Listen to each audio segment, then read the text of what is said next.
अरे रे पर को पर स्वीकार, न उनमें कुछ करने का भाव, और अपनी पर्यायों को सुनिश्चित क्रम नियमित स्वीकार, न उनमें फेर फार का भाव, एकदम सरल सहज स्वीकार, न उनमें हर्षा हर्ष विभाव, सहजता जीवन का आधार।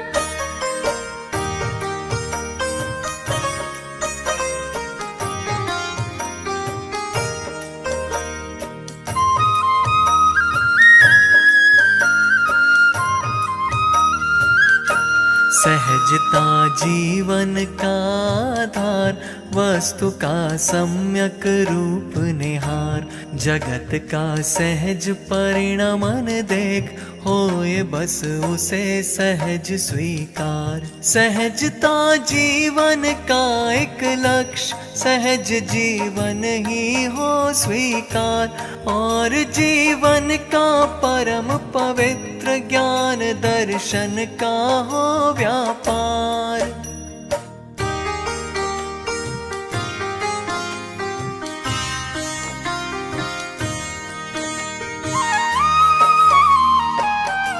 जगत का कोई भी परद्रव्य नहीं होता है इष्ट अनिष्ट, स्वकाल में उदित सहज परिणमन, अरे होता है सदा विशिष्ट। अरे वह भी होता है अचल, नहीं होता उसमें कुछ बदल, सभी सम्यक ज्ञानी जन को अरे स्वीकृत होता है सहज।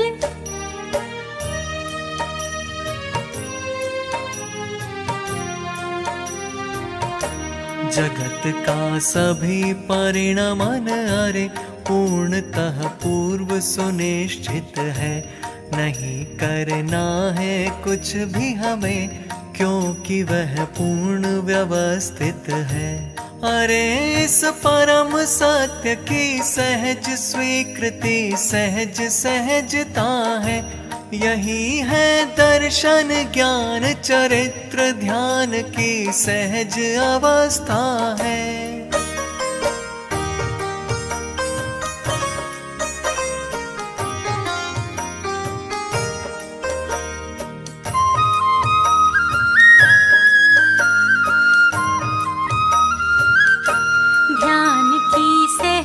अवस्था है, ज्ञान की गौरव गरिमा है, अरे रे जीवन का आनंद आत्म की अद्भुत महिमा है। सहजता सहज धर्म का मर्म, धर्म सरिता की तरल तरंग, संत साधर्मी का सत्संग, धर्म काया का उत्तम अंग।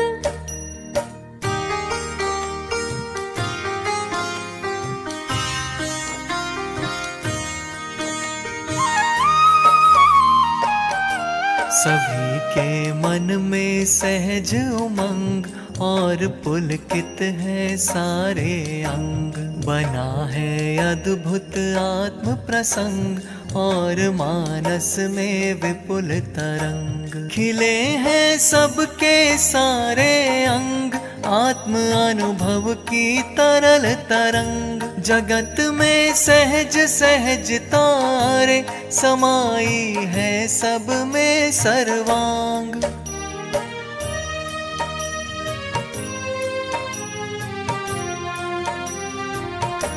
सहजता सब द्रव्यों का धर्म, सहजता का न कहीं अभाव, सहजता ना छोड़े कोई द्रव्य, सभी के अपने अपने भाव, सभी स्वाधीन सहज परिणमे, सहजता जीवन का आधार, सहजता की सामर्थ्य अपार, अरे महिमा है अपरंपार।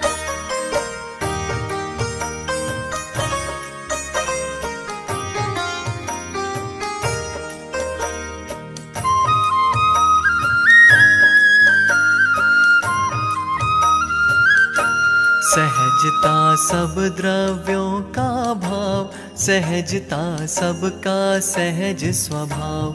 किसी का हम पर कोई न भार, सभी हैं अपने जिम्मेवार। स्वयं के परिवर्तन का भार नहीं है हम पर, हम निर्भर। सहजता का सम्यक स्वीकार, करें हम सबका बेड़ा पार।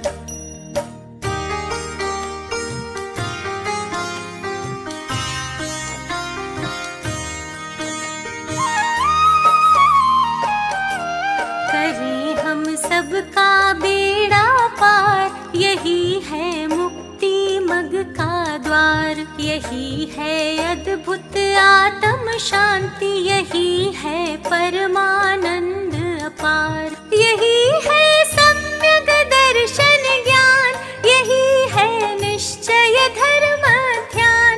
यही है मन वच काय निरोध, यही है सहज समाधि योग।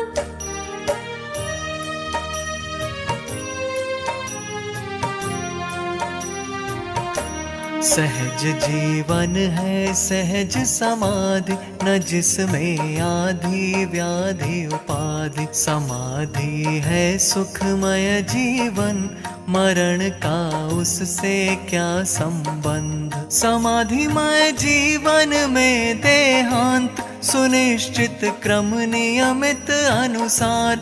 यदि हो जावे तो उसको कहाँ जाता है समाधि मरण।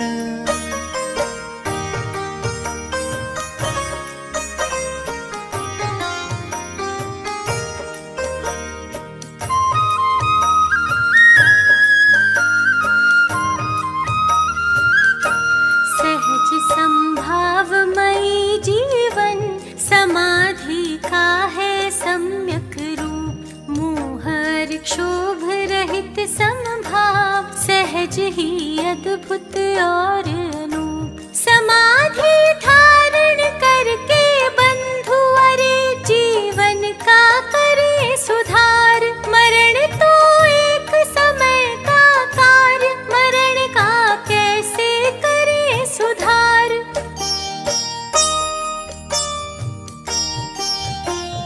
अरे सहजता जीवन का सर्वांग सत्य है, सबका सब कुछ निश्चित है, यह महासत्य है।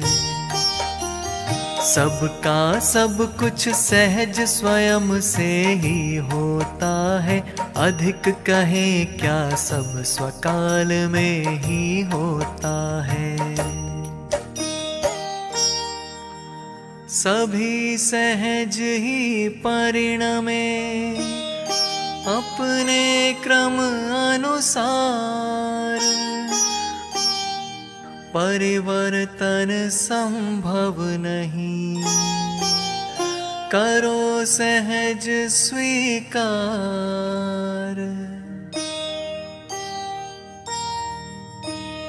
करो सहज स्वीकार, चित्त को ना भरमावो। सहज भाव से अपने आत्म में आ जाओ। अपने को तो अपना आत्म परम शरण है, मुक्ति मार्ग में श्रेष्ठ कार्य आत्म अनुभव है।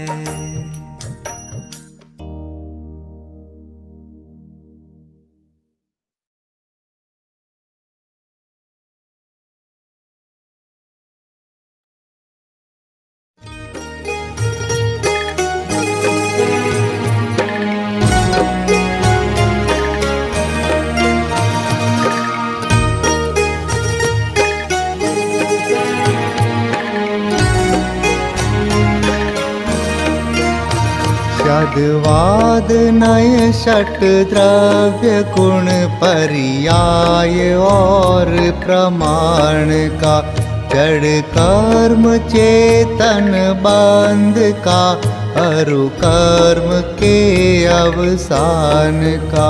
कह कर स्वरूप यथार्थ जग का जो किया उपकार है, उसके लिए जिन वाणी माँ को वंदना शत बार है। उसके लिए जिन वाणी माँ को वंदना शत बार है, वंदना शत बार है, वंदना शत बार है।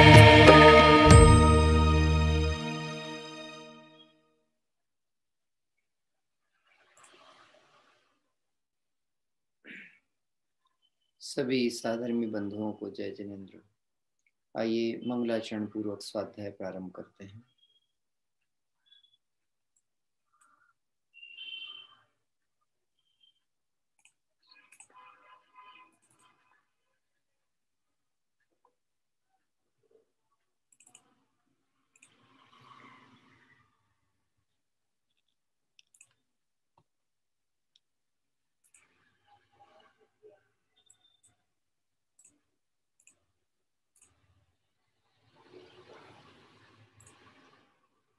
नमो हरिहंताणं, नमो सिद्धाणं, नमो आयर्याणं, नमो वज्रायाणं, नमो लोये सब साहूणं।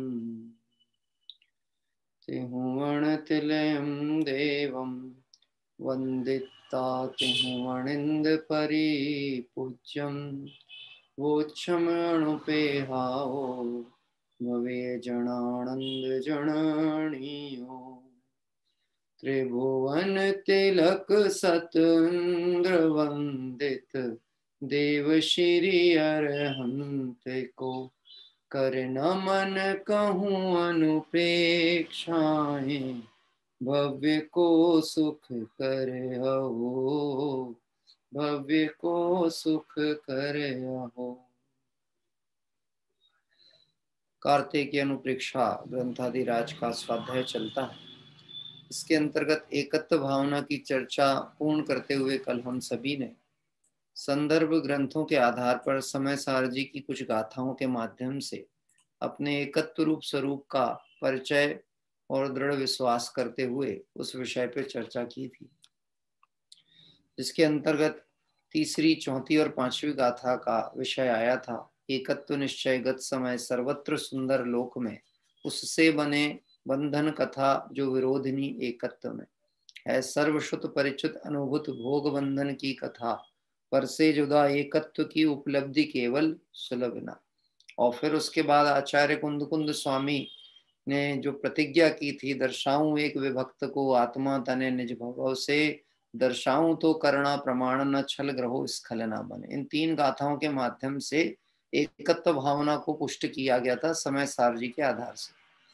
साथ ही साथ में आचार्य कुंद कुंद स्वामी ने जिस एकत्व स्वरूप आत्मा का परिचय कराया, तो उन्हें वह एकत्व व्यक्त आत्मा की अनुभूति कैसे हुई, उपलब्धि कैसे हुई अपने स्वरूप की, उसके लिए चार बातें आई थी, जिन्हें एक बार पुनः हम रिवाइज करते हुए फिर आगे बढ़ेंगे। निज वैभव का जन्म कैसे हुआ आचार्य कुंद कुंद स्वामी को, तो उसमें पहला आया था आगम के सेवन से, युक्ति के आलंबन से, परंपरा गुरुओं के उपदेश या प्रसाद कह सकते हैं, और चौथा स्वसंवेदन से। ये चार चीजें हैं जिसके माध्यम से आचार्य कुंद कुंद स्वामी को अपने निज स्वरूप की प्राप्ति हुई। और इसी विधि का प्रयोग यदि हम करते हैं आचार्य देव की आज्ञा अनुसार, तो हमें भी अपने निज स्वरूप की प्राप्ति होगी। और वह निज स्वरूप मतलब एकत्व भक्त आत्मा, जो आज तक है द्रव्य स्वभाव रूप में मैं स्वयं, लेकिन मोहोदय के कारण से उसे पर्याय रूप देखता हूँ, जैसा स्वरूप है वैसा ग्रहण नहीं करता हूँ। तो इस पद्धति से जो आचार्य कुंद कुंद स्वामी ने यहाँ पर कही थी, उस पद्धति से हम अपने स्वरूप को प्राप्त कर सकते हैं। अब एकत्व भावना की चर्चा को पूर्ण इस तरह से किया गया। इसके बाद अन्यत्व भावना यहाँ पर ये प्रारंभ होती है।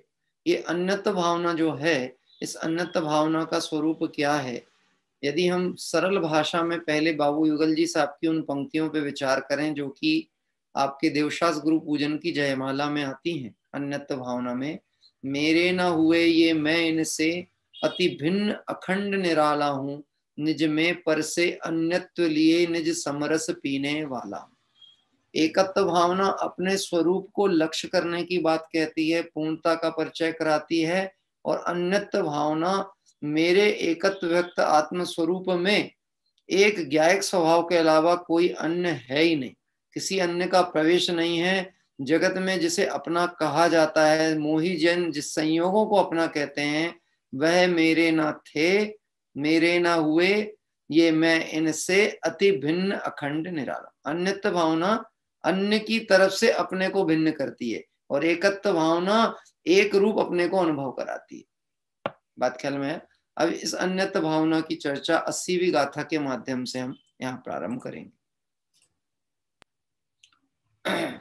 अन्नम देह गिण हदि जननी अन्नान यहोदिकम मादो, अन्नम होदि कलत्तम अन्नो वियजाय दे पुत्तो। यह देह भी है अन्न जननी और भार्या अन्न है, पुत्र भी है अन्न ये संयोग जिन कर्मज कहे, संयोग जिन कर्मज कहे। अन्वयार्थ, यह जीव संसार में देहम गृह्णति, देह को ग्रहण करता है। अन्नम सो अपने से अन्य है, भिन्न है, क्योंकि जिस वस्तु को ग्रहण किया जाए निश्चित ही वो बाद में प्राप्त हुई है, वो मेरे साथ सदैव नहीं थी। तो जिस पर्याय में गया वहां उस पर्याय अनुसार शरीर को धारण किया। संसार अवस्था में जितना भी जीव है संसार अवस्था में, चाहे वो निगोदिया जीव राशि क्यों ना हो, यह सब पर्याय सहित अवस्था को प्राप्त है, देह आदि सहित अवस्था को प्राप्त है। तो ये कहते हैं यह जीव संसार में देह को ग्रहण करता है, सो वह जो देह है वह अपने से भिन्न है। या और जननी अन्नम, माता भी अन्य है। अब यहाँ पे कह रहे हैं जन्म तो लेता है, देह तो धारण करता है, और जिस माँ से जन्म लेता है उस माँ से भी अन्य है। कौन? मेरा जीव। क्यों अन्य है? यदि उस माँ से अलग हुआ, उस माँ से जन्म लिया लेकिन अलग हो गया ना, अब माँ एक अलग है और पुत्र एक अलग है, तो ये दोनों प्रत्यक्ष भिन्न भिन्न दिख रहे हैं। और कलत्तम अन्नम होदी, स्त्री भी अन्य होती है। देखो स्त्री संयोग की बात करें तो एक तो लंबे काल के बाद का मैटर है। अगर हम जन्म के संबंध से ही अन्यता देख रहे हैं, माँ के साथ पुत्र का अन्य अन्य है, अन्यत्व है, तो फिर स्त्री तो प्रत्यक्ष भिन्न थी ना। वो तो अन्य किसी प्रसंग अनुसार एक उम्र के पड़ाव में या चारित्र मोहिनी के उदय संबंधी वो संयोग अंगीकार करने का प्रसंग बना। कमजोरी थी, गृहस्थ की भूमिका में रहा तो स्त्री संयोग बना। स्त्री भी कैसी है? अन्य। अब देखना, जिससे जन्म लिया वो अन्य, जिसके साथ रहा वो अन्य, और उसके निमित्त से जो पुत्र आदि हुए, पुत्र पुत्री आदि हुए, वो भी अन्य। हाँ, अब देखते हैं यहाँ पर वह भी अन्य, स्त्री भी अन्य और पुत्र भी अन्य उत्पन्न होता है। सो ये सब कर्म संयोग से होते हैं। अन्यत्व भावना में एक स्वरूप को अलग रखने के बाद अब इसके साथ जितनी संयोग अवस्था है उन सबको किसमें गिन लिया गया? अन्य में। और अन्य के साथ एक का कोई संबंध नहीं, क्योंकि ये सब कर्म संयोग अवस्थाएं हैं। कौन सी अवस्था है? कर्म संयोग। पहली बात, संसार में अभी जैसे हम मनुष्य गति में हैं और यह देह है, तो ये क्या है? देह 9 कर्म है। क्या कहलाएगा? 9 कर्म। और यह 9 कर्म भी जो है, इस 9 कर्म का कारण क्या है? कि वह द्रव्य कर्म। कौन सा द्रव्य कर्म? जो भाव कर्म के कारण बंधन को प्राप्त हुआ था। अब वह बंध हुआ और बाद में स्थिति में आया, तो स्थिति में आया तो उदय रूप में ये शरीर आदि की प्राप्ति हुई। नाम कर्म कहलाता ना। ये शरीर की जितनी रचना है सब क्या है? नाम कर्म। और नाम कर्म की 93 प्रकृतियां, भेद प्रभेद गिनाए गए हैं। संयोग तय करता है, कर्म उदय तय करता है कि संयोग कैसा होगा। शरीर अनुकूल होगा, प्रतिकूल होगा, वर्ण कैसा होगा, स्वर कैसा होगा, आकार कैसा होगा, रंग रूप कैसा होगा, ये सब काय से तय हो रहा है? पूर्ववद कर्म के उदय से, कर्म के बंध से, और कर्म का उदय आया तो उस अनुसार संयोग वैसा बनता है। तो ये जितना अभी तो ये देह का भेद ज्ञान पहले ही किया एकत्व भावना में, तो जब देह कर्म संयोग रूप है तो देह से संबंध रखने वाले अन्य जीव भी क्या हैं? वह भी अन्य है। अभी देखना कैसे देह के संयोग। मेरा माँ के साथ जो रिश्ता है वो कौन सा रिश्ता है? आत्मा का है कि शरीर का? कदाचित कहा गया कि माँ के गर्भ में बालक का शरीर निर्मित हुआ, तो संबंध किससे किसका हुआ? शरीर का शरीर से हुआ, आत्मा से तो है ही नहीं, है ना? शरीर का शरीर से हुआ, और वह संयोग भी गर्भ काल तक रहा, बाद में फिर बाहर प्रत्यक्ष भिन्न भिन्न दिखने लगा। ऐसे स्त्री का तो प्रत्यक्ष ही भिन्न दिख रहा है ना? एक वह शरीर अलग, वह पुद्गल स्कंद रचना अलग, यह पुद्गल स्कंद अवस्था अलग, ये दो प्रत्यक्ष भिन्न भिन्न। अब इसके बाद में जो पुत्र आदि है, जब प्रत्यक्ष जो अन्य है तो अन्य के साथ बनने वाले संयोग भी क्या होंगे? अन्य अन्य ही होंगे। पुत्र आदि भी कैसे? अन्य। और दूसरी बात समझना, हम घर परिवार संसार की व्यवस्था सुख की अनुकूलता के दृष्टिकोण से करना चाहते हैं। हम चाहते हैं परिवार अनुकूल हो, परिजन अनुकूल हो, स्त्री अनुकूल हो, पुत्र अनुकूल हो, लेकिन ये सब व्यवस्था क्या है? कर्म संयोग वाली है। इसलिए अनुकूल होगी या नहीं होगी ये कर्म का उदय तय करने वाला है, हमारे बुद्धि विकल्प से होने वाला नहीं है। इसलिए जो चीज मेरे अधीन नहीं हो, जो मेरे विकल्प अनुसार नहीं हो, वो मेरी नहीं। अन्य क्यों कहा? मेरी इच्छा अनुसार परिणमित नहीं होती। हाँ, देखो कुछ लोग ऐसे भी होते हैं, वो उनका बच्चा यदि कहीं पूर्व संस्कार वशात या बचपन के संस्कार से धर्म में रुचि लग रहा है और पिता को रुचि ना हो, तो उसको ऐसा लगता है कैसा पुत्र मेरे घर में हुआ, इसको व्यापार धंधे का कोई विकल्प ही नहीं, उत्साह नहीं बरतता, मेरे आगे का पता नहीं परिवार कैसा रहेगा, सुखपूर्वक जिएगा कि गरीबी में चला जाएगा, इनको तो रुचि नहीं है। ऐसे लोग भी हैं। और कुछ लोग ऐसे हैं जिनके बच्चे विषय भोगों के विकल्पों में लगे हैं, तो वो सोचते हैं धर्म में लग जाएं, ऐसा भी होता है। अब दोनों अवस्थाओं में देखो, वो चाहता है वो धर्म से हटकर कर्म में लग जाए, ये सोचते हैं ये कर्म से हटके धर्म में लग जाए, लेकिन दोनों अपनी अपनी स्वतंत्र परिणमन को कर रहे हैं। इससे पता लगता है पुत्र भी जो है वो तेरा नहीं। हाँ, ये तो बहुत कम प्रसंग आपको देखने मिलेंगे। कौन सा?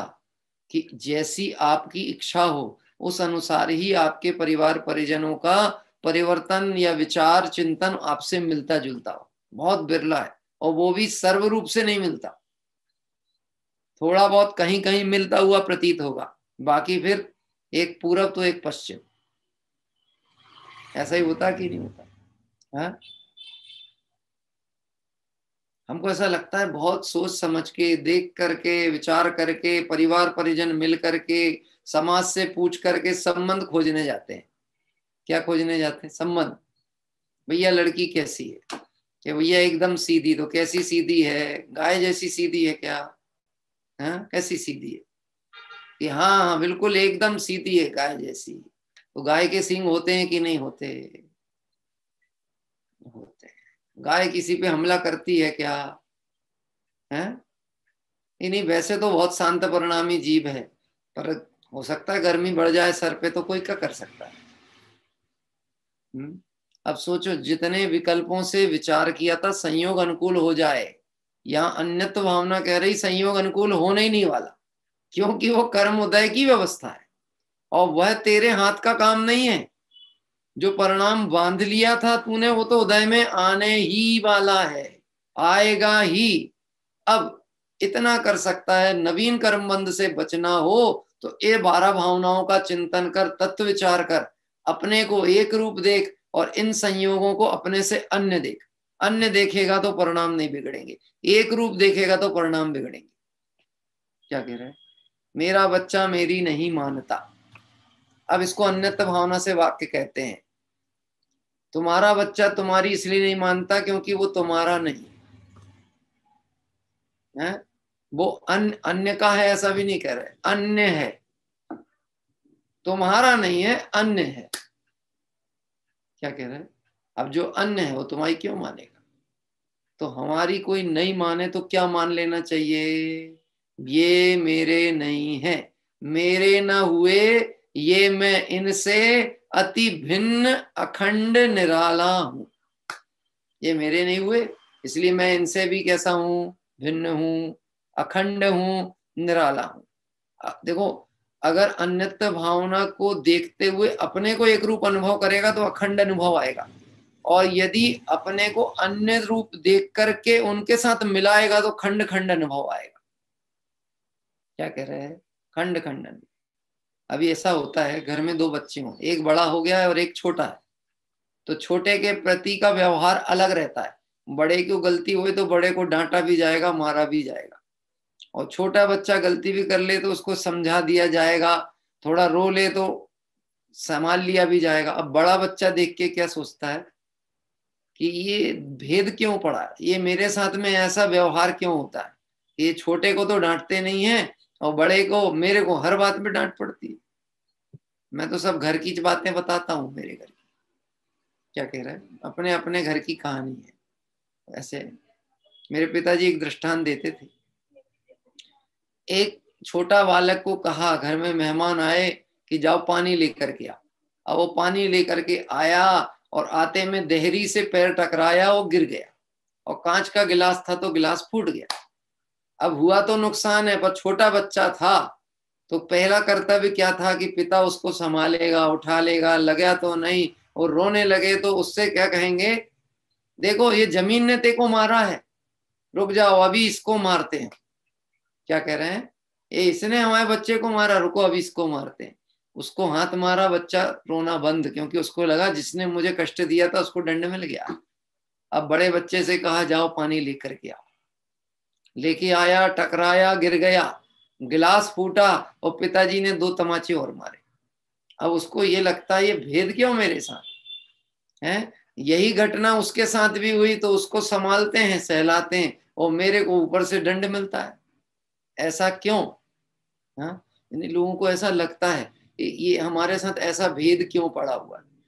प्रत्यक्ष विचार करके देखा जाए, उसके साथ इसलिए ऐसा किया गया था छोटे के साथ क्योंकि वो अबोध था, और तेरे साथ इसलिए व्यवहार ऐसा किया गया कि तू ज्ञान वाला है, समझदार है, फिर भी नासमझी का कार्य करता है। हाँ, अन्यत्व भावना क्या बता रही है कि तू सज्ञानवान पदार्थ है, एक द्रव्य है तू, इसलिए तू अन्य के साथ में अनुकूल प्रतिकूल प्रसंगों को देखकर सुख दुख की कल्पना मत कर, उनमें अनुकूल प्रतिकूलता का व्यवहार मत विचार, क्योंकि यदि यह सोचेगा तो निश्चित दुखी ही होने वाला।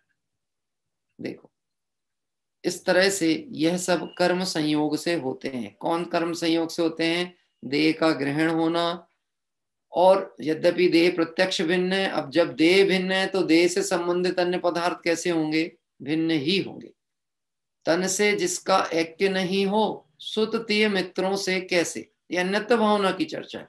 शरीर से जब एकत्व नहीं है तो फिर स्त्री कहाँ, पुरुष कहाँ, स्त्री कहाँ, पुत्र कहाँ, माँ कहाँ, पिता कहाँ, घर कहाँ? अरे ये देह का एक भेद ज्ञान किया तो विश्व का कोई पदार्थ बचने नहीं वाला, और ये देह मेरी है तो फिर देह से संबंधित संयोग भी मेरे। बहिरात्मा की परिभाषा में आई है बात। क्या कहते हैं? जो आत्मा को पर में देखता है, बाहर देखता है, देह की उत्पत्ति में आत्मा की उत्पत्ति मानता है, देह के मरण में आत्मा का मरण मानता है, वो बहिरात्मा है। क्या कह रहे? अब बहिरात्मा चालू हुई दृष्टि बाहर में देह को अपने मानने से, लेकिन इसका विस्तार कितना है कि विश्वव्यापी है। कैसा विस्तार है? विश्वव्यापी। जैसे नरक गति के जीव होते हैं और उनको बहुत तीव्र भूख प्यास लगती है। अब भूख लगती है तो वहां पर जो असुर कुमार जाति आदि के देव हैं, और चूंकि वहां पर सबको अवधि ज्ञान आदि विशेष होता है, तो उनको ऐसी कल्पना दिखती है कि सामने व्यंजन ही व्यंजन भरे पड़े हुए, ऐसा दिखता है। और वो उसकी तरफ दौड़ लगाते हैं तो ये उस तक पहुंचने नहीं देते, और अंदर ही अंदर इनको सजा भी मिल रही है, मारा भी जा रहा है, और पदार्थ सामने दिख रहा है, वो कष्ट ही कष्ट की अनुभूति उनकी बढ़ती चली जा रही। देखा आपने, ये चित्र बना हुआ है छेड़ाला में, 3 लोगों को नाज जो खाए, मिटे ना भूख कणा ना लहाए, वहां ऐसा। अब नरक के जीव के नारकी को जो प्रतिभासपना है वह दुख का हेतु है, क्योंकि वहां वह पदार्थ है नहीं जिसे वह मान रहा है इसके सेवन से भूख मिटेगी। ऐसे ही संसारी जीव की कल्पना इसी तरह की है, जैसे नारकी जीव की होती ना, ऐसे ही हमारी है। बोलो पैसे से सुख होता है कि नहीं होता? क्योंकि अन्यत्व भावना उससे भेद ज्ञान कराने वाली है। सुख होता है कि नहीं होता? नहीं होता। तो फिर दिन रात लगा कहाँ रहता है? भोगों को अमृत फल जाना, विषयों में निस्दिन मस्त रहा, उनके संग्रह में हे प्रभुवर मैं व्यस्त त्रस्त और अभ्यस्त रहा। ईमानदारी से बताना, आपके पर्स में से, आपके जेब में से कोई जेब कतरे ने पैसा निकाल लिया तो निर्भर अनुभव होता है कि टेंशन हो जाता है?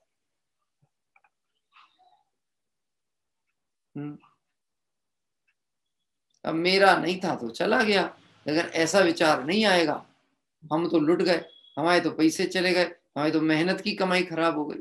मतलब कुल मिला के वहां पे कैसा एकत्वपना बैठा हुआ है, ये है तो मैं सुखी हूं, ये जितना होगा मैं उतना सुखी होऊंगा। मैं सुख के साधन किससे खरीद लूंगा? इस वस्तु के माध्यम से सुख का हर साधन खरीद लूंगा। हमारे घर में परिग्रह क्यों बढ़ जाते? क्योंकि हम महादुखी हैं। जिसके घर में जितना परिग्रह मतलब उतना बड़ा दुखी, वो साधन देख के समझ लो, क्योंकि उसको ये लगता है ये व्यवस्थाएं कर लूंगा सुख पूर्वक जीवन बीतेगा। हाँ? और जिसके जितने संसाधन कम से कम है वो उतना ज्यादा सुखी। क्यों? क्योंकि जितने पदार्थों में स्वामित्व पने की कल्पना करेगा, पदार्थ तेरी इच्छा अनुसार परिणमित होने वाले नहीं है, और जब वो प्रतिकूल परिणमित होंगे तो तुझे दुखी ही होने वाला। आप लगा के देखना, घर में जितने भी साधन हैं आपके, अभी हमको लगता है अपने व्यवस्था अनुकूलता के लिए हमने लिए। जैसे एक एग्जाम्पल दूं, पहले तो लोग हाथ से ही कपड़े धो लेते थे, घर में ही धो लेते थे, ठीक है। और पुराने समय की बात करें तो नदी तालाबों में जाकर के जब जाते थे स्नान आदि को तो धो के ले आते थे। तो एक तो वस्त्र भी नियंत्रित होते थे, जो खुद धोना पड़े ना, और धुलवाने के लिए बाई लगी हो तो कितने कपड़े निकाले, और खुद धोना हो। ये अनुभव होगा माताएं बहनों को, जिस दिन वो छुट्टी से रहे बाई को नहीं आना, तो अपने धुलने वाले कपड़े की क्वांटिटी अपने आप कम हो जाती। अब ये रहने दो, अभी चल जाएगा, इसको मत निकालो, ऐसे ही होता ना। और उससे धुलवाना हो तो ठीक। इतने में काम नहीं चला तो वॉशिंग मशीन खरीद ली। अब वो वॉशिंग मशीन खरीद ली, जहां 1 बाल्टी कपड़ा धुलता था वहां 4 बाल्टी कपड़ा डालेगा उसमें। तो उसमें वो डालेगा सर्फ साबुन। यहाँ पे अभी 1 साबुन की बट्टी से पता लगा 15 दिन काम चलता था, वहां तो 2 मुट्ठी 4 मुट्ठी पहले डालेगा उसमें। पानी का अपव्यय, सब कुछ चीजें। फिर उसके बाद ये सब व्यवस्था हुई। अब उसके बाद काम घटा कि बढ़ा? अब जितने धोगे फिर सुखाओ, इकट्ठे करो, रखो, प्रेस करो, व्यवस्था करो। बात ख्याल में रही? आप जितने संसाधन बढ़ाते जाओगे, अन्य अन्य सामग्री जितनी बढ़ाओगे उतना दुख होने वाला। लेकिन जगत के जीवों को ऐसा ही लगता है ये व्यवस्थाएं, ये अनुकूलता है। अनुकूलता नहीं है, कष्ट ही है। देखो दिगंबर मुनिराज कैसे हैं। दिगंबर मुनिराज, तिल तुष मात्र संग नहीं जिनके, ज्ञान धान निज बल हैं ऐसे, साधु सु गुरु कब मिली है। तिल तुष मात्र परिग्रह नहीं। अब चिंता किस बात की? कैसा चिंता किस बात की? अभी मोबाइल के प्रति कितनी चिंता रहती है अपने को। ऐसा लगता है जैसे आत्मा के प्रदेश बाहर रखे हुए हैं, वो भूल ना जाए कहीं पर। ऐसे लगता ना है? हृदय से लगा के घूमता है, इतना तो अपनी संतान को नहीं लगाया होगा कभी हृदय से जितना मोबाइल को लगा के घूमता। दिन रात सोएगा बिस्तर में तो भी कहाँ रखता उसको, बिल्कुल है, निकटवर्ती। कितना पुण्यशाली है मोबाइल इस दुष्म पंचम काल में, और कितना दुर्भाग्यशाली है यह जीव इस दुष्म पंचम काल में। ये जड़ के चक्कर में परिणाम बिगाड़ता रहता है। जड़ पर झुक झुक जाता चेतन की मार्दव की खंडित काया, अन्यथा भावना। इस तरह यह सब कर्म संयोग से होते हैं। आगे की गाथा की ओर चलेंगे। बड़ा सरल विषय है, विषय तो बहुत सरल है, बस उपयोग थोड़ा स्थिर होके समझे, विचार करे और आत्मार्थ की भावना जागृत हो तो हमारी मुक्ति को कोई रोक सकता। आइए 81 नंबर की गाथा पाठ करेंगे। एवं बाहिर्दव्वम जाणदिरुवादु अपनो भिन्नम जानन्तो विहु जीवो तत्थेवे अरच दे मूढ़ो। इन बाह्य द्रव्यों को पृथक जाने स्वयं से भिन्न यह, तो भी अहो उनमें सदा ही राग करता मूढ़ यह, राग करता मूढ़ यह। अन्वयार्थ। एवं इस तरह पहले कहे अनुसार बाहिर्दव्यम सब बाह्य वस्तुओं को अपणों अपने रुवादु आत्म स्वरूप से भिन्नम भिन्न जानदी जानता है। जान तो भी हो तो भी प्रत्यक्ष रूप से जानता हुआ भी मूढ़ो यानी यह मूढ़ मोही मोही जीवो जीव तथेव्य रच्छदे उन परद्रव्यों में राग करता है, सो ये बड़ी मूर्खता है। क्या कह रहे हैं? पूर्व कहे अनुसार, इसके पूर्व गाथा में क्या बात कही थी कि यह जो भी देह है, स्त्री है, पुत्र है, ये सब कर्म संयोग जनित अवस्था है, और संयोग है तो वियोग रूप अवस्था है, और यह चीज प्रत्यक्ष देखने में आ रही है, प्रत्यक्ष देखने में आ रही है। संयोग का वियोग होता हुआ दिख रहा है, वस्तु का परिणमन इच्छानुसार नहीं हो रहा है। ईमानदारी से पूछना, बताना, पूछना नहीं, और पूछना हो तो अपने आप से पूछना। आप विचार करके देखना आपका परिवार अनुकूल प्रवर्तन कर रहा है कि नहीं, धर्मानुकूल प्रवर्तन कर रहा है कि नहीं, आपकी इच्छा अनुसार प्रवर्तन कर रहा है कि परिवार परिजन सभी लोग हैं, करता है? नहीं करता। लेकिन आचार्य देव कहते प्रत्यक्ष देखता है कि इच्छा अनुसार परिणमन नहीं हो रहा, आपकी अनुकूल परिणमन नहीं हो रहा, तब भी यह मोही जीव इससे भेद नहीं करता, तब भी यह मोही जीव इसके राग को छोड़ने को तैयार नहीं। वास्तव में मूलतः दुख का कारण क्या है? राग दुख का कारण है। यह मेरे हैं, इनसे मेरी सत्ता है, ये रहेंगे तो मैं सुखी रहूंगा, इनको जितनी वृद्धि होगी उतना मेरा सुख बढ़ेगा, ये राग ही दुख का मूल कारण। एक भजन है अपने ये मंगलायतन में, एक बीना बहन है ना देहरादून वाली, उनके मुख से सुना था पहले मैंने। राग रोग है राग मेरा महारोग, राग रोग है राग मेरा महारोग, चेतन की इस निर्मल परिणति को, चेतन की इस निर्मल परिणति को इस राग से न जोड़, राग रोग है राग मेरा महारोग। कैसा है राग? रोग, रोग है कि महारोग है? और पाला किसने है? मैंने। दुख का कारण क्या है? मेरा राग दुख का कारण है, वस्तु दुख का कारण है। क्या कह रहे हैं? वस्तु दुख का कारण है ही नहीं। बहुत प्रश्न उत्पन्न होते हैं अपने को, धर्म सुनते हैं तब भी विचार आता है, प्रश्न उत्पन्न होते हैं, क्या करें, ये परिवार सदस्य मेरे अनुकूल नहीं है, ये मेरी इच्छा अनुसार परिणमित नहीं होता, क्या करना चाहिए, क्या करना चाहिए? ये भैया ये विचार करो, ये संयोग जनित अवस्था है, मेरे पूर्वबद्ध कर्म का उदय है, मैं इसमें राग करके बैठा हूं इसलिए दुख का कारण है। यदि भेद ज्ञान दृष्टि से देखें, अन्यत्व भावना से देखें, ये मेरे है ही नहीं, जो मेरे नहीं है वो मेरे अनुसार परिणमित कैसे होंगे? जो मेरा नहीं वो मेरे अनुसार कैसे परिणमित होने वाला है? उसका परिणमन स्वतंत्र, मेरा परिणमन स्वतंत्र। वो भिन्न गति से आया है, भिन्न गति जाने वाला है, मैं भिन्न गति से आया हूं। और अगर संसार बाकी है तो भिन्न गति जाऊंगा और पुरुषार्थ कर लूंगा तो संसार का अभाव कर सकता हूं। एक ही कुल में उत्पन्न होने वाले जीव भी, चाहे वो तीर्थंकर के कुल का ही क्यों ना हो, क्या कह रहे, सब भिन्न भिन्न गति से आए और भिन्न भिन्न गति में जाएंगे। सबका संसार और मोक्ष अलग अलग है, एक साथ नहीं होता। हाँ, गजब की बात है। दान देने का प्रकरण आए तो परिवार के एक व्यक्ति दान दे दे तो हमको ऐसा लगता परिवार ने दान दे दिया है, परिवार ने दान दे दिया। लेकिन भोजन का प्रसंग आए, खाने पीने का, तो एक जन जाके खा के आ जाना चाहिए ना। सवेरे क्यों पूरा कुटुंब लेके पहुंच जाते?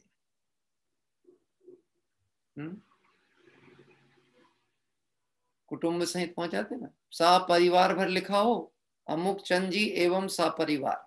अब सा परिवार में मतलब कौन कौन? कि लिफाफा तो देगा 201 रुपए का, 501 का, और खा के आएंगे 3000 रुपए का। ऐसे होता ना है?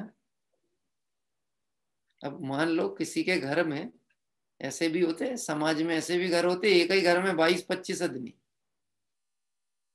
22-25 आदमी। अब वो एक साथ 22 लोग आ जाएं, आएंगे ही, आपने सपरिवार लिखा है तो आएंगे। अब वो सब इकट्ठे के इकट्ठे आ जाएं तो आप सोच सकते हो, अगर आपने एवरेज पकड़ाओ 200 रुपए थाली का, तो हिसाब लगाओ कितने का खर्चा हुआ आपका। और व्यवहार कितने का आया? पंडित जी ये सब बात क्यों बता रहे हो? ऐसे में तो समाज बिगड़ जाएगी, व्यवस्थाएं बिगड़ जाएंगी, लोग जोड़ने लगेंगे। 4400 का खा के गए हैं, वो 501 का लिफाफा दिए, नुकसान है, इनको तो बुलाना नहीं चाहिए है? भैया कभी ऐसा भी तो नुकसान और फायदा गिना करो, ये भी तो देखो। जिस समाज को संतुष्ट करने में हम लगे हुए हैं वो संतुष्ट होने वाली नहीं है। दौलत राम जी कहते हैं, धन समाज गजबाज राज कछु काज ना आवे। कछु मतलब कुछ काम के नहीं है और कभी काम आने वाले नहीं है। हाँ? एक समय में विपरीत परिणमित होते दिखते हैं, एक समय में अनुकूल भी हो जाए और एक समय में प्रतिकूल हो जाए, और पूरा जीवन काय में लग जाता है। संसारी जीव का पूरा जीवन दूसरे को खुश करने में लगा। मैंने प्रश्न पूछा आपसे, पहले भी बात कही थी, इंटीरियर समझ तो आता है कि घर अंदर से अच्छा लगे क्योंकि हम रहते हैं, पर एक्सटीरियर के लिए हम जो मेहनत और खर्चा करते हैं वो किसके लिए करते? हम ये नहीं कह रहे गंदा घर रखें, लेकिन एक्सटीरियर के नाम पे जो बाहरी सजावट की जाती है वो किसके लिए की जाती है? तुमको तो घर के अंदर रहना। अरे लोग ये कहेंगे कितना सुंदर घर है, पूरे नगर में इनके जैसा घर किसी का नहीं है। ये बात सुनने के लिए लाखों रुपए खर्च करने तैयार, और फिर उसके बाद खर्च भी करे और डर भी लगे कोई की नजर ना लगे। गजब की बात है, एक तो चाहता नजर डाले लोग और फिर कहता नजर ना लगे। गजब का ही है, मिथ्या दृष्टि की सोच बड़ी विचित्र होती है? करोड़ों का मकान बनाएगा और उसके बाद में ऊपर जाके एक काली हंडी मटकी टांग किया जाएगा, नहीं तो जूता टांग किया जाएगा। क्यों? केवल नजर ना लगे। तो सजाया क्यों था कि नहीं नजर तो देख, लोग देखें तो, लेकिन नजर कोई ना लगाए। गजब की बात है। मुझे यही नहीं समझ में आता कि तू दिखाना चाहता है कि छुपाना चाहता है? सतीश जी, दिखाना चाहते हो कि छुपाना चाहते हो? और एक बात समझ लेना, दिखाने का जो भाव है अच्छा परिणाम नहीं है, देखने का जो परिणाम है वो अच्छा परिणाम। दिखाने का भाव अच्छा परिणाम नहीं। अपने गुण भी दिखाने का परिणाम अच्छा नहीं।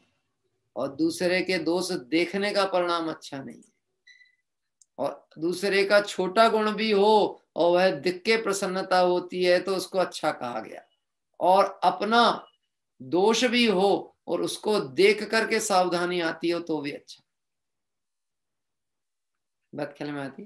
अन्यत्व भावना चल रही है, भेद ज्ञान कर रहे हैं पूर्वोक्त प्रकार से। जिनके साथ भेद किया गया, बताया गया, इन्हें प्रत्यक्ष भिन्न देख करके भी यह मूल जीव उन परद्रव्यों से राग करता है, सो ये बड़ी मूर्खता है। ऐसा आता है जिनवाणी में एक जगह, आचार्य देव ने ऐसा कथन किया कि ये संसार का ऐसा विचित्र स्वरूप दिखाया, तो ऐसा स्वरूप देख करके तो जगत के जीव दुखी हो जाएंगे। शरीर की ऐसी अवस्था बताई, शरीर का संयोग रूप अवस्था बताई, रोग रूप अवस्था बताई, कर्म का उदय आया, शरीर में रोग हो गया। अब यह देख करके तो संसारी दुखी हो जाएंगे, तो आचार्य देव ऐसी बात करते ही क्यों है? ऐसा प्रश्न उत्पन्न किया। ऐसी बात करते ही क्यों है? अरे मत बताओ ना। मैं आपसे एक बात कहता हूं, प्रैक्टिकल सोचो। किसी को बड़ी बीमारी हो गई, अब यह बीमारी परिवार परिजन उसको छुपाता है उससे। किस लिए छुपाता है? इसको पता लगेगा तो दुखी होगा, पता लगेगा तो दुखी होगा। मैं आपसे पूछता हूं, वह भ्रम के कारण भी अभी दुखी है कि नहीं? कष्ट को झेल रहा है कि नहीं झेल रहा? जो अंदर वेदना है वो तो चल ही रही है ना, आप भले नहीं बता रहे तब भी वह कष्ट तो है। ज्ञान से कभी भी दुख नहीं होता, ज्ञान के साथ राग पड़ा है तो दुख है। देखो सुकमाल मुनिराज को ये पता लग गया, सुकौशल मुनिराज को जो समझ में आ गया, ये आयु अल्प है, 3 दिन की आयु शेष बची है, तो बोलो ये जानकर दुख हुआ कि नहीं हुआ? क्यों नहीं हुआ? क्योंकि अन्य है ना। अब जो अन्य है उसका संयोग हुआ भी और वियोग भी हुआ, तो इससे मुझे क्या लेना देना? बात ख्याल पड़ती है? हाँ, अन्यत्व भावना हमें डर से दूर कर रही है। कोई आपको ये बात की धमकी दे, सुनो भैया, अगर हमारी इच्छा अनुसार नहीं पढ़ने में, हमारी कार्य को नहीं सुना, हमारी बात को नहीं सुना, तो समझ लेना हम तुमको नगर में रहने नहीं देंगे। तो कहाँ भेज दोगे? इस जंगल पहुंचा देंगे तुमको, शहर से निकाल करके। हाँ, तो भाग्यशाली कहलाओगे आप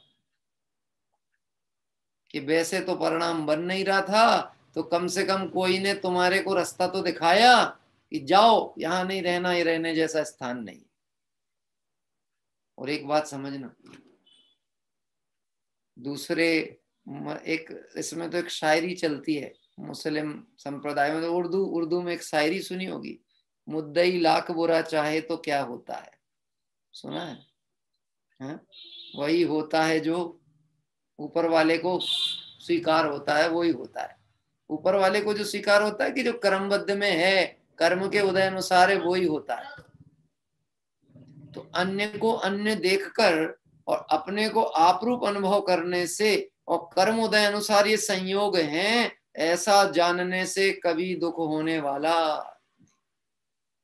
और कोई आपके आत्मिक सुख को छीन सकता नहीं।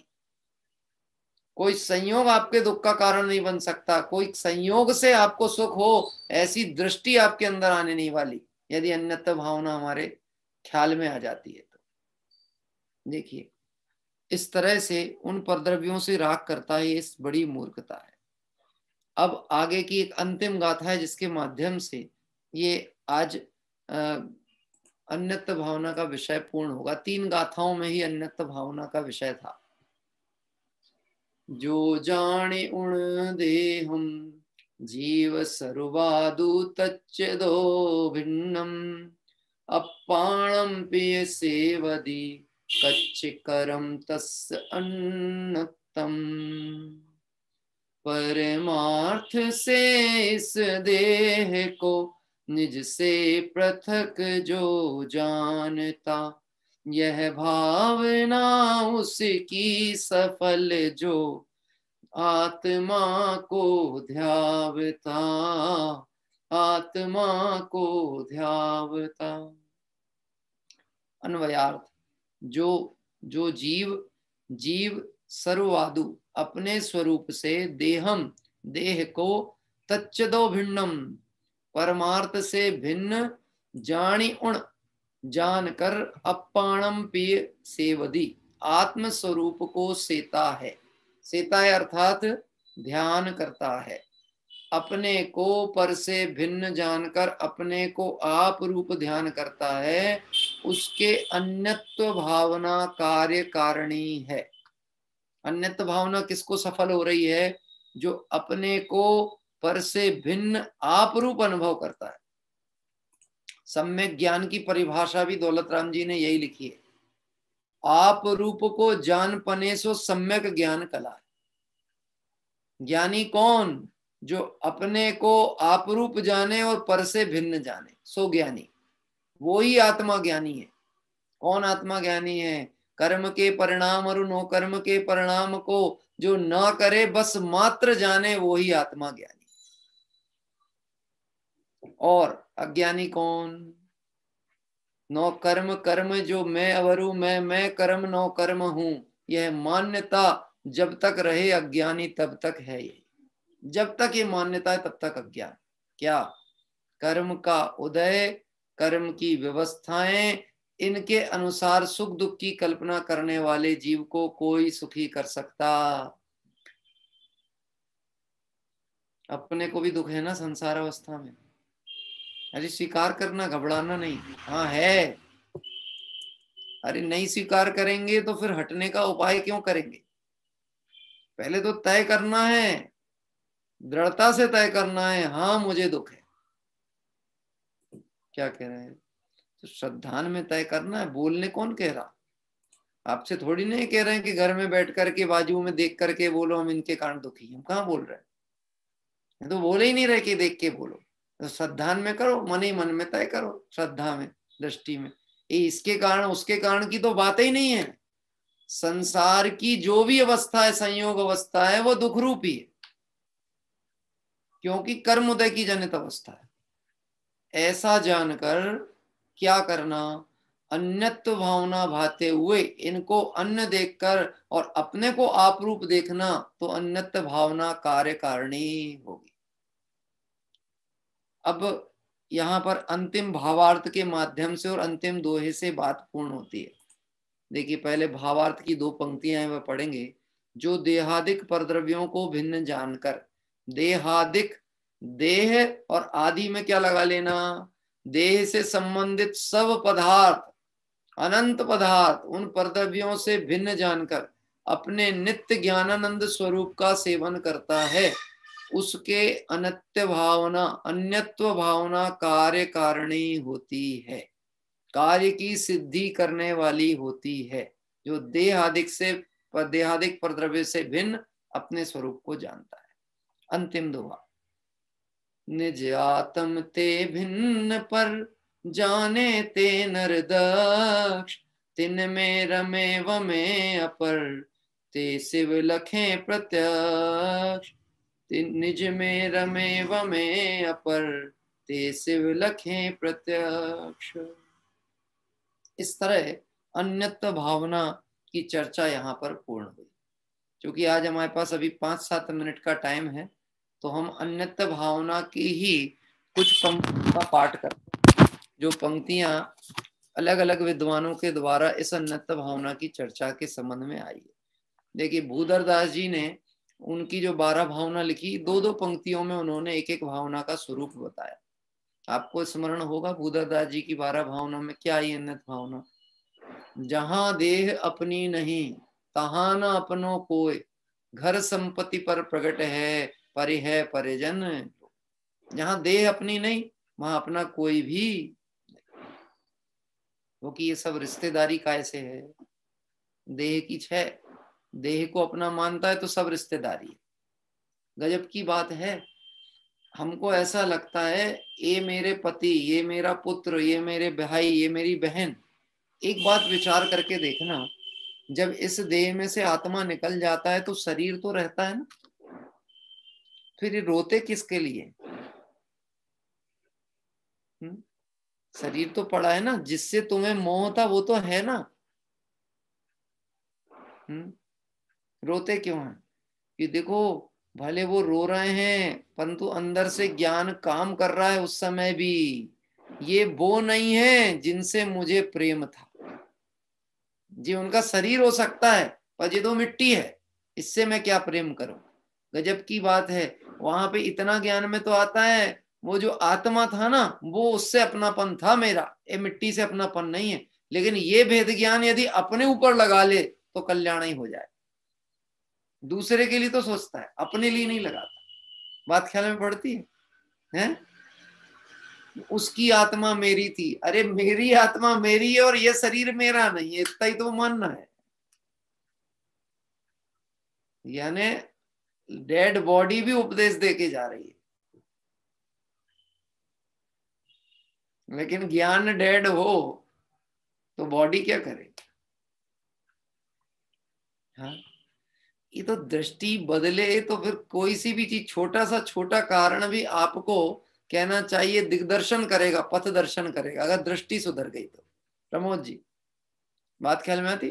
दृष्टि सुधर गई, जो चीज आज राग की कारण थी वो ही आपको वैराग की कारण बनने लगेगी। राग उदय भोग भाव लागत सुहावने से, बिना राग ऐसे लगे जैसे नाग कारे। क्या कह रहे हैं बनारसी दास जी का? राग उदय भोग भाव लागत सुहावने से। राग का उदय है तो विषय भोग अच्छे लगते हैं, और राग चला गया तो चक्रवर्ती से पूछो, सम्यक दृष्टि चक्रवर्ती से, उसको 6 खंड कैसा लग रहा है? बोझ प्रतीत होता है। उसको लगता है कब वह अपूर्व अवसर आए कि मैं इस सब जंजाल को छोड़ करके निकल जाऊं। देखिए इस तरह से एक तो अपन ने अभी देखी भूधरदास जी की। दौलत राम जी ने भी जब अपनी 12 भावना लिखी और 5वीं ढाल डाली, किसमें 6 ढाला की 5वीं ढाल 12 भावना है, उसमें अन्यत भावना में क्या लिखा?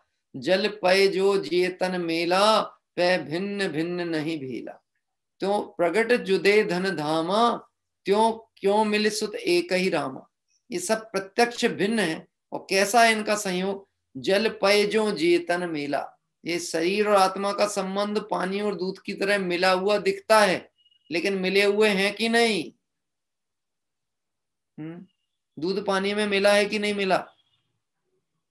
सतीश जी दिखता है, मिला नहीं है। दूध के कण स्निग्ध गुण को लिए हुए हैं, पानी के गण रुक्ष गुण को लिए हुए हैं, और दो भिन्न गुण वाले कभी एक रूप हो सकते नहीं। आप ही बोल देते हो आज दूध पतला लग रहा है, तो दूध पतला कैसे लग रहा है? कि पानी मिला था तो पानी की लिक्विडिटी के कारण, द्रव्यता के कारण हमें वो पतला प्रतीत हुआ। यानी हमको भले मिला हुआ है लेकिन हमने जिस लक्षण से उसको पतला कहा है, इससे बात पता लग गई इसमें कोई संयोग रूप अवस्था पड़ी हुई, तब तो हमने उसको पतला कहा। प्योर होता तो ये कथन नहीं आता। आगे मंगत राय जी की एक 12 भावना की पंक्तियां भी पढ़ते हैं।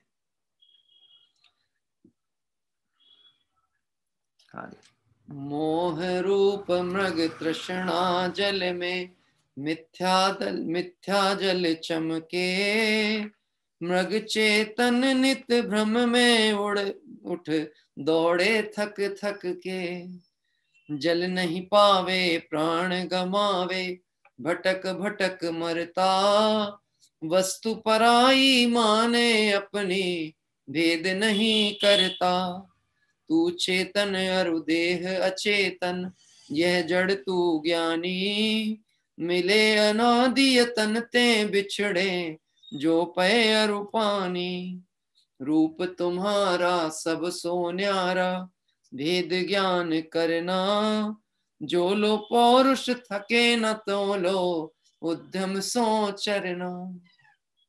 बहुत सुंदर 12 भावना है मंगत राय जी की, आप सबकी भी प्रिय है। इतनी मार्मिक भावों से ली हुई है, मतलब विचार करते ही, जिसको कहते हैं ना वैराग्य उपावन माही, वैराग्य को जन्म दे दे, ऐसी भाव इसमें डाले गए। अभी अर्थ क्या करें, आप सबको पता ही है, बहुत सरल भाषा का प्रयोग किया है। रूप तुम्हारा सबसो न्यारा, भेद ज्ञान करना। अन्यत्व भावना, तेरा रंग रूप किसी से मिलता ही नहीं है। क्या कह रहे हैं, ये सब पुद्गल की जाति है और मैं चैतन्य जाति हूँ, तेरा चेहरा ही नहीं मिलता, डीएनए ही नहीं मिलता, अलग ही अलग है, इसका अलग है और तेरा अलग है।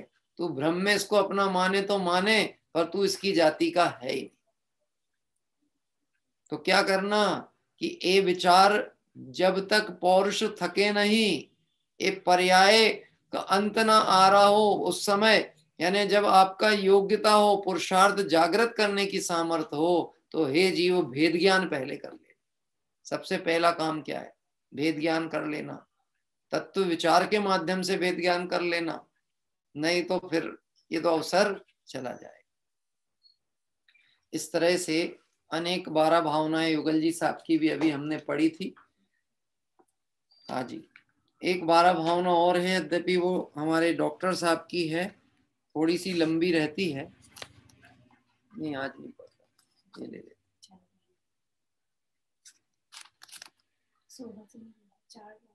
हाँ, अपन ने एक अन्यथा भावना शोभा चंद जी साहब की भी पढ़ी थी पहले, उसकी कुछ शुरुआत की 4 पंक्तियां पढ़ते हैं जो इस विषय को पुनः स्मरण कराएंगे।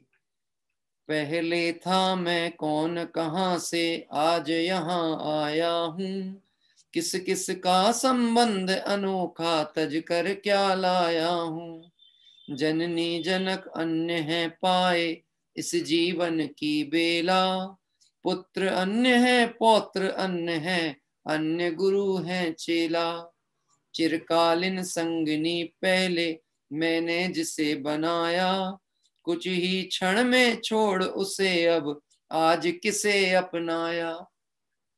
संसार संयोग अवस्था में पहले भी तो संयोग बने हैं कि नहीं, रिश्तेदारी पहले भी हुई है कि नहीं। अरे संसार अवस्था में किसी भी गति में गया तो वहां पर किसी ना किसी का अपनत्व संयोग तो बना ही बना था। यदि वह अपनत्व था, वह संयोग था, तो गया कहां, कि वो संयोग छूटा और वो जो संयोग के साथी थे वह भी छूट गए। धन्य अन्य धाम धन धरा जीव ने इस जीवन में पाया, आगामी भव में पाएंगे अन्य किसी की माया। ये संसार चक्र ऐसे ही चलने वाला, संयोग वियोग संयोग वियोग, ये चक्र इसमें इसी तरह से चलेगा। अंतिम एक बात, आज थोड़ा एक वैराग्य प्रसंग की खबर अभी अभी मिली थी मुझे। हमारे मुन्ना भैया जो हमारे साथ प्रतिदिन जुड़ते हैं कलकत्ता से, उनकी भाभी जी, अपन जब कलकत्ता जिन मंदिर के दर्शन के लिए गए थे, पद्दू पुकर जिन मंदिर का दर्शन किया था तीर्थ यात्रा में, तब आप आमंत्रित कर्ता में थे और जिन मंदिर से आप लोगों ने दर्शन भी कराया था और आप ही पूजन के लिए बैठी थी, वो आदरणीय जो भाभी जी थी, शोभा जी उनका नाम है, वह उनका कल देह परिवर्तन हुआ और आकस्मिक जो भी हो, रोग आदि के कारण से जो भी प्रसंग बना हो ये तो नहीं पता, लेकिन जिस कारण विशेष से भी हुआ है, तो एक वैराग्य का प्रसंग हमारे एक साधर्मी के परिवार के साथ हुआ है। निश्चित ही हम यह भावना भाते हैं कि वह जीव तत्व आराधना के मार्ग में रुचि रखते थे, स्वाध्याय में रुचि रखते थे, तो निश्चित ही वह जीव भव्य हैं और अभ्युदय को शीघ्र प्राप्त होंगे संसार भाव करके। साथ ही परिवारजन जो कि हमारा स्वाध्याय परिवार के अभिन्न अंग कहे जाते हैं, हमें अनेक तीर्थ यात्राओं की वीडियो आदि भी उनके माध्यम से प्राप्त हुई थी।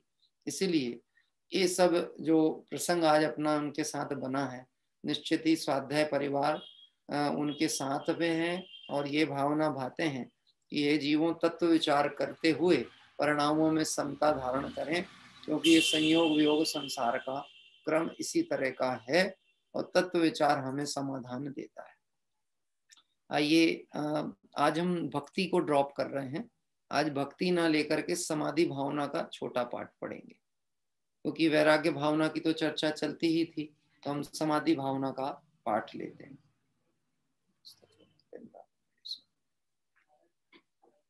जिनवाणी स्तुति पाठ किसी को लेना हो तो अवश्य ले लीजिएगा। तब तक मैं आपको कल की तीर्थ वंदना की जानकारी देता हूँ। कल प्रातः काल हम सभी अपने 219वीं तीर्थ वंदना के क्रम में आगे बढ़ रहे हैं। उस 219वीं तीर्थ वंदना में हम मध्य प्रदेश में आष्ठा करके जो जगह है, उस आष्ठा में एक बहुत ही सुंदर किला अंदर करके एक मंदिर है, और वह मंदिर को दिव्योदय के नाम से कहा जाता है। उसमें भी बहुत प्राचीन प्रतिमाएं विराजमान हैं और नवीन प्रतिमाएं भी हैं। बहुत सुंदर मंदिर है। भाग्य से उसका हमें वीडियो आदि प्राप्त हुआ है, तो कल प्रातः काल हम उसी मंदिर के दर्शन करते हुए और कल प्रातः की पूजन करेंगे। परसों का जो कार्यक्रम है वो और विस्तृत रूप से, कुछ समय यदि परिवर्तन हुआ तो हम आपको अभी हमारा जो ग्रुप है, ग्रुप परिवार सदस्य हैं, उनसे डिस्कशन करके बताएंगे। लगभग फिर भी विधान अपने को रखने का भाव है 1 तारीख को प्रातः काल, इसलिए थोड़ा 15-20 मिनट का समय शायद पूर्व से चालू करना पड़ेगा। तो आप लगभग 7-7:30 बजे के आसपास का अनुमानित समय समझिए, जिसको और निश्चित करके हम प्रेषित करेंगे आपको जानकारी। वो 12 भावना पाठ थी ना, नहीं पढ़ी। सतीश जी आपके पास में है, पुस्तक में उपलब्ध है? चलिए सतीश जी प्रारंभ करिए।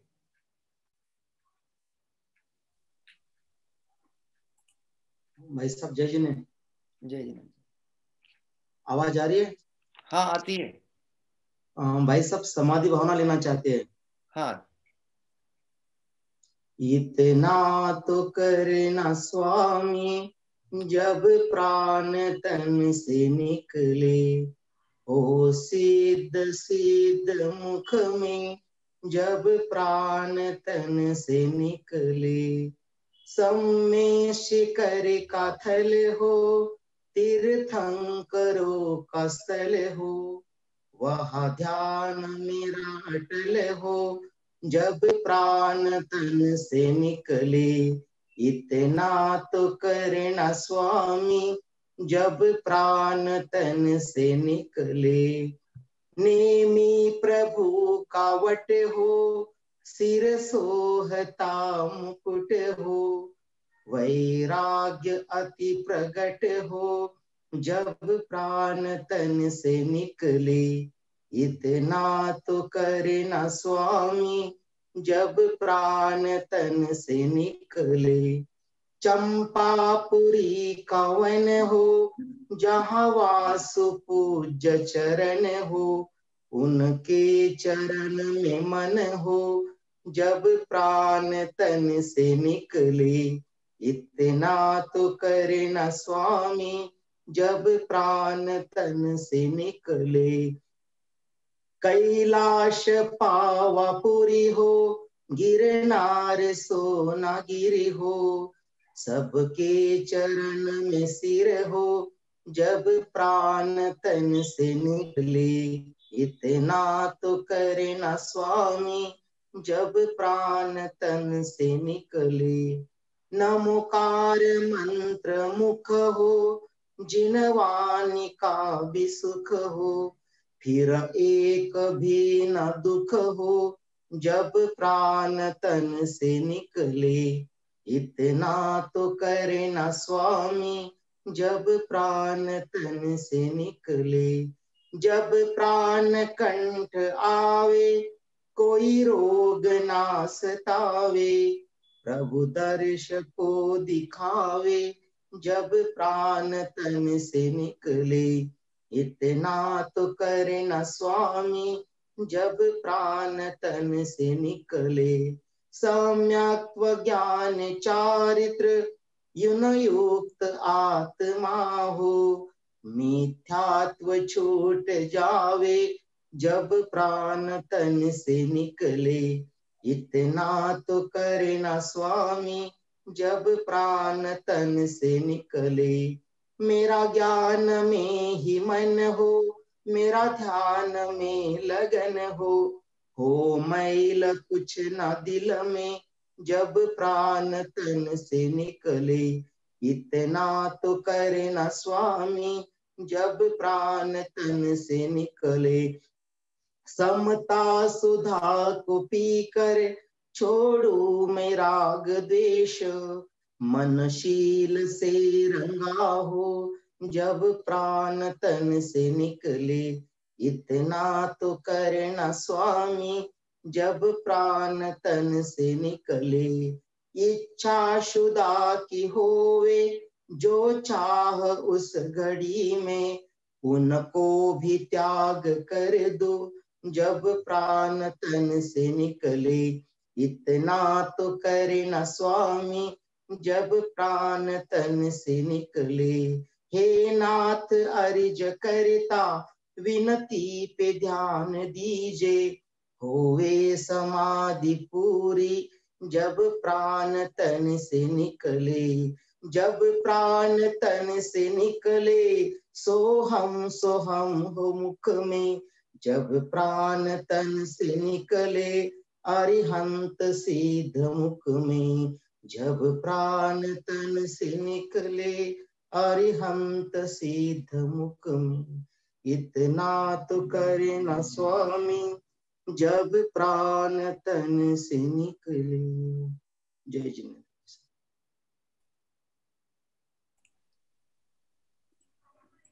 हमारे साधर्मी बंधु के परिवार में वैराग्य प्रसंग के इस अवसर पर हमारे सतीश जी के द्वारा ही एक सुंदर समाधि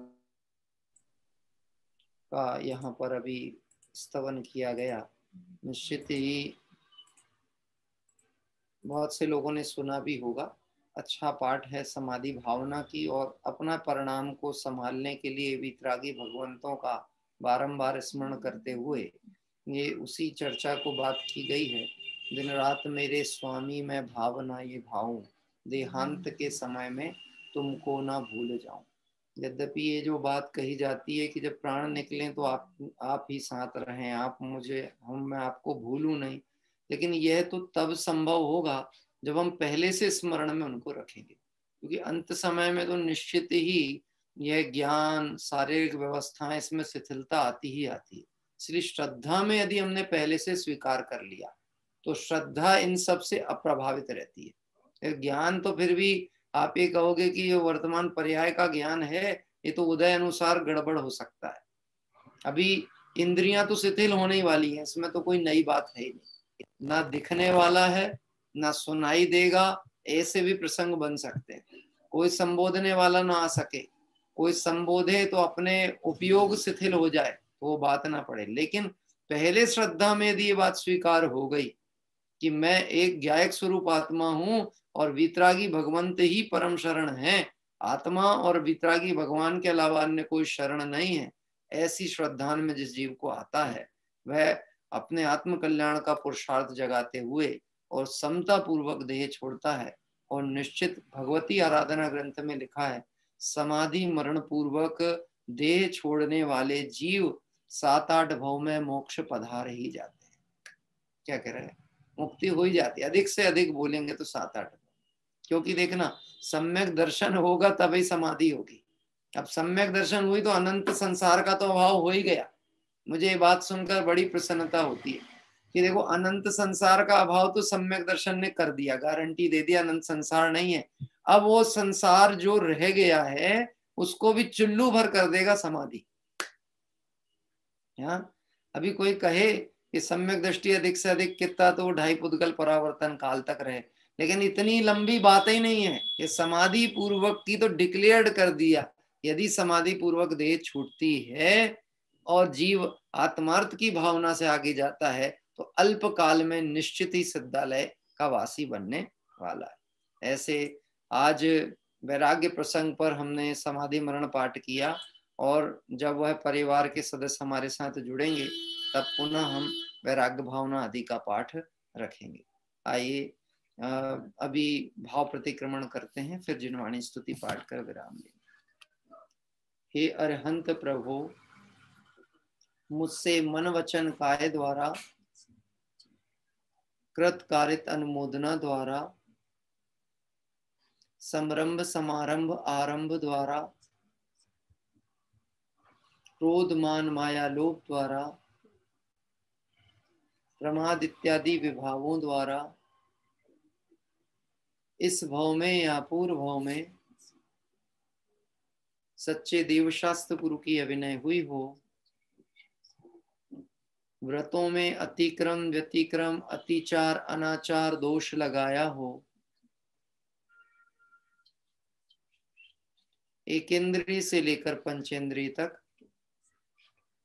किसी भी जीव की हिंसा हुई हो, विराधना हुई हो, दिन या रात में लगाए सर्व दोषों का पश्चाताप व्यक्त करता हूं, क्षमा मांगता हूं। वह मेरे सभी दोष मिथ्या हों, मैं मुझ में रहूं, इस प्रकार मैं इन सभी दोषों का प्रायश्चित करता हूं। ओम नमः सिद्धेभ्यः। आइए हम सभी जिनवाणी स्तुति पाठ करेंगे यहाँ से, और उसके बाद में हमारा ये क्रम पूर्ण होगा। परसों के दिन आपको सुबह शांति विधान में अपने परिवार परिजनों के साथ आप बैठें, सभी को सूचित करें। पूर्व में भी जब अपन ने विधान किया था तो बहुत से साधर्मी बंधुओं ने जुड़ कर के लाभ लिया था। आप भी व्यक्तिगत तौर पर लोगों को प्रेरित करें कि यद्यपि यह अपना जैन वर्ष तो नहीं कहलाता है, लेकिन सांसारिक व्यवस्थाओं की दृष्टिकोण से बहुतायत लोग इसे नववर्ष के रूप में ही देखते हैं। कोई बात नहीं है। पवैया जी ने एक जगह एक पंक्ति लिखी है, यूं तो वर्ष का प्रथम दिवस नववर्ष कहलाता है, किंतु नववर्ष तो है वही जब आत्मबोध हो जाता है। तो आत्मबोध हो जाए, इस भावना से हम पंच परमेष्टि नव देवताओं का स्मरण करते हुए हम शांतिमय जीवन की भावना भाते हैं। अभी मैं डिक्लेयर नहीं कर रहा हूँ, शांति विधान होगा। अपने पास 2 से 3 विधान है शांति विधान, तो जो भी होगा वो मैं आपको PDF उसका कल शेयर कर दूंगा, और आपके पास लगभग होगा 2 विधान तो अपने पास उपलब्ध रहते ही। एक तो पवैया जी साहब का तो रहता ही है, साथ ही साथ अभी राजकुमार जी साहब ने भी, उदयपुर वालों ने भी एक बहुत अच्छा छोटा विधान लिखा है, और अभय जी ने भी एक विधान लिखा है। तो इस तरह से हमारे पास 3 ऑप्शन है। अपन विचार कर लेंगे, जो हमारी समय सीमा में ही हमारा जो समय रहता है उस समय सीमा के अंदर ही हो जाए, क्योंकि वर्किंग डे भी है। इसीलिए इस दृष्टिकोण से जो समय सीमा में होगा वो विधान कल हम आपको सूचित कर देंगे। करिए प्रारंभ करो।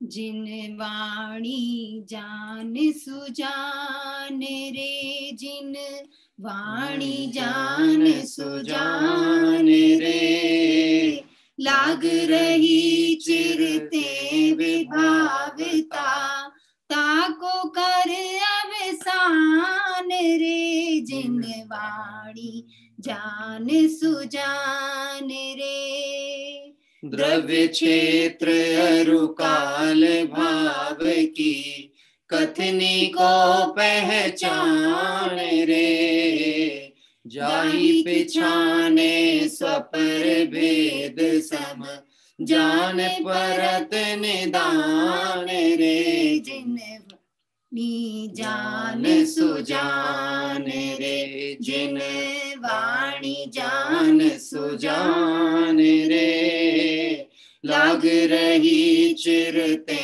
विभावता, ताको कर अवसान रे। जिन वाणी जान सुजान रे, पूरब जिन जाही तिन ही ने, भानि संस्कृत वान रे।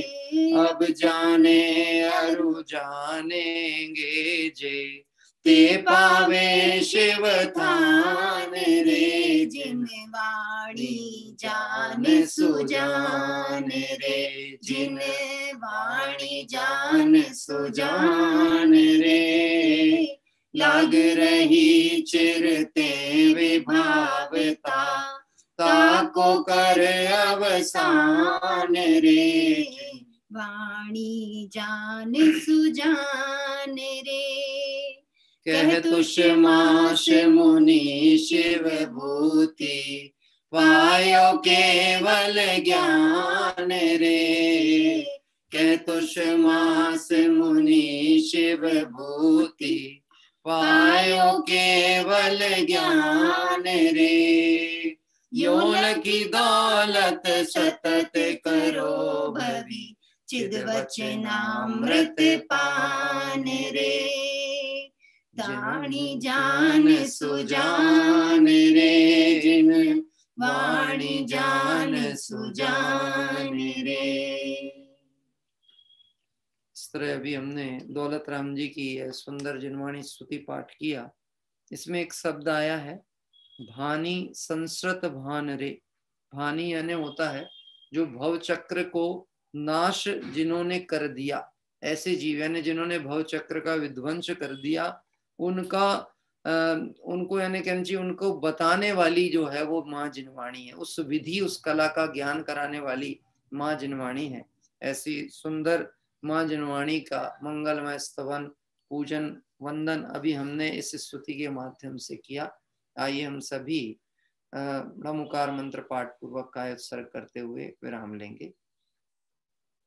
नमो अरिहंताणम नमो सिद्धाणम नमो आयरियाणम नमो वच्छायाणम नमो लोये सवसाहूणम नमो अरिहंताणम नमो सिद्धाणम नमो आयरियाणम नमो वच्छायाणम नमो लोये सवसाहूणम नमो अरिहंताणम नमो सिद्धाणम नमो आयरियाणम नमो वच्छायाणम नमो लोये सवसाहूणम। जय बोले द्वादशांगमय जिनवाणी माता की जय हो। देव शास्त्र गुरु भगवान की जय हो। अनंत अनंत सिद्ध परमेष्टि भगवंतों की जय हो। वीतरागी जैन शासन की जय। इस तरह से हम सभी ने अभी कार्तिक अनुप्रेक्षा की अन्यत्व भावना का स्वाध्याय आज पूर्ण किया। अगले क्रम में असुचि भावना की चर्चा आगामी सत्र में प्रारंभ होगी। सत्र का मतलब है कि वह अब वर्ष बदल जाएगा, क्योंकि कल रात्रि में हम कार्तिक अनुप्रेक्षा का स्वाध्याय नहीं रखते हुए कुछ आध्यात्मिक भक्ति पाठ और साथ ही साथ अभी अभी ऐसा विचार आया है ये वर्ष भर में हम भाव प्रतिक्रमण तो प्रतिदिन करते हैं, पर कल हम बृहद भाव प्रतिक्रमण करें।